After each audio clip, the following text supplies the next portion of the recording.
blood on the cobblestones, a severed head in a basket, thousands watching in silence. Then the executioner wipes his blade, collects his fee, and walks through the same crowd that just cheered him. Tomorrow, he'll buy bread from the baker whose brother he hanged last month. His children will play in streets where everyone knows what their father does. His wife will pray in a church that teaches killing is a sin, yet pays her husband to do it. How did medieval executioners live with the weight of what they did? And how did communities treat the men they needed but could never forgive? Before we uncover the psychological burden and social isolation of medieval executioners, if you're fascinated by how people survived the darkest professions in history, hit the subscribe button and give a like. The job existed because medieval justice demanded public death. Executions weren't hidden in prisons at midnight.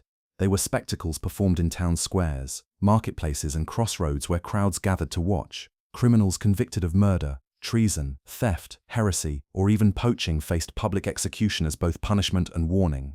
Someone had to carry out these sentences, and that someone became the executioner. But this wasn't a job anyone aspired to. It was inherited, forced upon families, or taken by men so desperate they had no other choice. Once you became an executioner, the role consumed your entire identity. You weren't Johann the craftsman who also executed criminals. You were Johann the executioner, and that mark never washed off. The community needed you to maintain order, to punish the guilty, to demonstrate that justice existed, yet they hated you for touching death, for spilling blood, for doing publicly what everyone else only whispered about in private. This contradiction defined the executioner's life: essential but despised, paid but shunned, necessary but cursed. Here's where the social reality becomes clear. Executioners lived as outcasts within their own communities. They were legally classified as dishonorable people, a category that included prostitutes, gravediggers, tanners, and knackers who disposed of dead animals.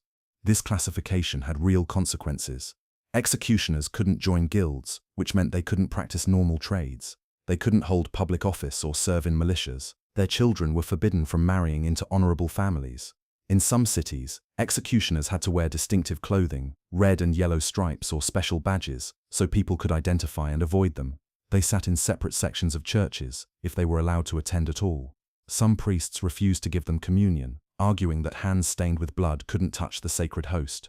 Taverns sometimes barred them entry, bathhouses turned them away. Even prostitutes, themselves marginalized, occasionally refused executioners as clients. The isolation was comprehensive and deliberate. Society needed the executioner to function but couldn't accept him as fully human. He existed in a liminal space, too contaminated by death to belong yet too necessary to eliminate.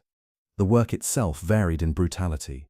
Beheading, considered the most honorable death, was reserved for nobles and sometimes wealthy criminals who could pay for a quick end. The executioner used a large sword or axe, aiming to sever the head with a single blow. This required skill. A clean cut meant the criminal died instantly with minimal suffering. A botched execution, the blade striking the shoulder or neck but not cutting through, meant agonizing seconds or minutes while the executioner struck again and again. Crowds jeered at incompetent executioners. They threw stones, garbage, even attacked the executioner if the condemned suffered too much. Reputation mattered. A skilled executioner who killed cleanly earned grudging respect and more work. A clumsy one faced public humiliation and violence. Hanging was more common for ordinary criminals. The executioner placed a noose around the condemned's neck, then either dropped them through a trapdoor or pushed them from a ladder. Death came from strangulation, not a broken neck as later methods achieved. It was slow, taking minutes while the body convulsed and the crowd watched.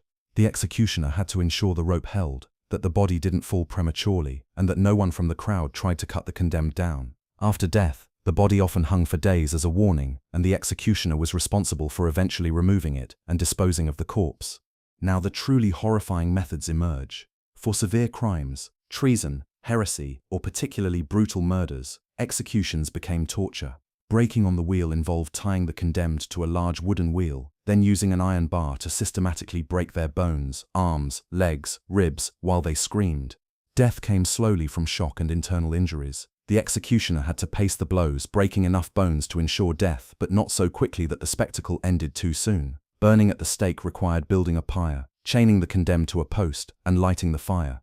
The executioner's mercy, if he felt any, was to strangle the victim with a cord before the flames reached them, sparing them the agony of burning alive. But authorities sometimes forbade this mercy, demanding the condemned burn fully conscious as maximum punishment. Drawing and quartering used for traitors in England involved hanging the victim until nearly dead, then cutting them down, disemboweling them while alive, castrating them, and finally beheading and cutting the body into quarters for display. The executioner performed all of this while the condemned screamed and the crowd watched in fascinated horror. These extreme methods weren't daily occurrences, but every executioner knew he might be ordered to perform them, and the memory of doing so never left. Don't miss this critical psychological burden. Executioners had to kill while maintaining some humanity. They ate dinner with their families after beheading a man at noon. They taught their children to read while knowing those children would inherit a legacy of death. Some executioners drank heavily to numb themselves. Others developed rigid routines, treating execution as mechanical work, focusing on technique rather than the human being dying. A few kept detailed records, journals listing every execution they performed, the crime, the method, the condemned's last words. These journals, preserved in archives, reveal men trying to make sense of their role. Were they servants of justice or murderers protected by law? The distinction wasn't clear even to them. Some executioners justified their work through religion, claiming they served God by punishing sinners. Others simply accepted it as the family trade, something their father did and their son would do, a grim inheritance with no escape. The psychological cost showed in other ways. Executioners had higher rates of suicide than other professions. They suffered nightmares, waking to visions of the faces they'd killed. Their families endured the weight of association. Children of executioners were bullied, wives were gossiped about, and entire households lived under a cloud of fear and shame.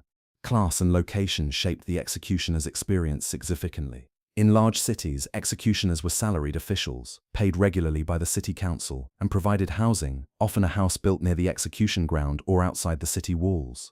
These urban executioners had more stability and sometimes additional duties that brought income. They collected taxes on certain goods, inspected weights and measures, or worked as torturers, extracting confessions through pain. Torture was considered a separate but related skill. The executioner learned how to inflict maximum pain without killing, using thumbscrews, the rack, hot irons, and water torture. Confessions obtained through torture were legally valid in medieval courts, so this work was both lucrative and constant. Urban executioners might also practice crude medicine, treating wounds or setting bones. This seems contradictory, but medieval logic saw a connection. Someone who understood how to kill efficiently also understood anatomy and pain. People who couldn't afford real physicians sometimes went to the executioner for treatment, accepting the stigma because they had no choice. In smaller towns and rural areas, execution was less formal. The local lord might order a servant or soldier to carry out the sentence, or a traveling executioner would be hired for specific cases. These itinerant executioners moved from town to town, performing executions for fees, then moving on before the local stigma attached permanently. Their lives were rootless and dangerous, traveling alone through territories where being recognized as an executioner could mean robbery or murder. Here's the twist that changes everything. Some executioners held surprising privileges. In many regions, executioners had the right to claim the clothing and belongings of the condemned. After an execution, the executioner stripped the corpse and kept or sold everything: clothes, shoes, belts, whatever the criminal wore. This blood money supplemented their income significantly, especially if the condemned was wealthy. Executioners also claimed bodies for dissection, selling them to barbers, surgeons, or physicians who wanted to study anatomy. Human dissection was rare and controversial, but it happened, and executioners controlled the supply of fresh corpses. Another privilege was immunity from certain laws. Executioners could handle corpses, touch blood, and enter forbidden spaces without the usual religious or legal restrictions. They became experts in death, and some communities consulted them on matters of poison, suspicious deaths, or mysterious illnesses.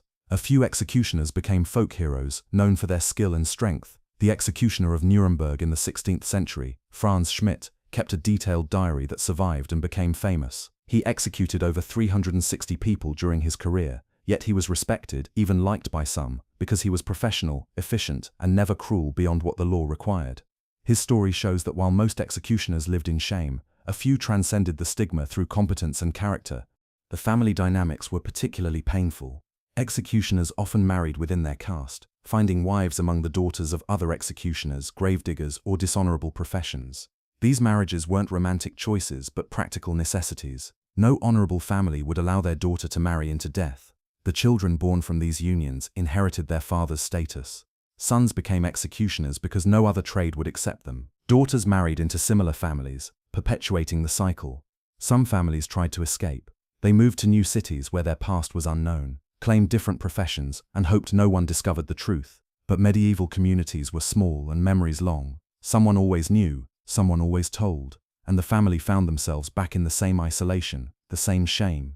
A few executioners accumulated enough wealth to buy respectability. They purchased land, hired others to work it, and lived as small landowners. Their children, one generation removed from the blood, sometimes succeeded in joining guilds or marrying into better families. But this required exceptional wealth and luck, and it took generations to wash away the stain. Religious authorities struggled with executioners theologically. The commandment "thou shalt not kill" seemed clear, yet the church supported capital punishment for certain crimes. How to reconcile this? Church doctrine argued that execution wasn't murder but justice, that the executioner acted as God's instrument, not as an individual killer. St. Augustine wrote that lawful execution was permissible, even necessary for social order. Yet many priests couldn't accept executioners as full members of the Christian community. They were tainted, marked by their work in ways that confession and penance couldn't erase.